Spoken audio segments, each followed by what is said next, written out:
పుష్యమాసంలో ఏ రోజు ఏ పండుగ జరుపుకోవాలో తెలుసా?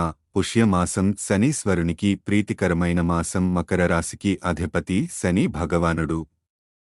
పరమ పవిత్రమైన పుష్యమాసంలో నెల రోజుల పాటు శనైశ్వరుని పూజించే వారి పట్ల శని ప్రసన్నుడై శుభాలు కలిగిస్తాడని పురాణాలు తెలుపుతున్నాయి.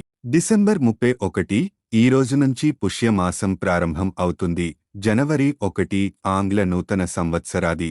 చంద్రదర్శనం జనవరి 5 తిరుపతి శ్రీ గోవిందరాజస్వామి రామతీర్థ కట్ట మీదకు వేంచేయుట. జనవరి 6 ఆండాళ్ నీరాటోత్సవం ప్రారంభం. జనవరి 8 కపిలతీర్థంలో శ్రీ కపిలేశ్వర స్వామి తెప్పోత్సవం ప్రారంభం. జనవరి 9 తిరుమల శ్రీవారి ఆలయంలో చిన్న సాత్తుమ ప్రారంభం.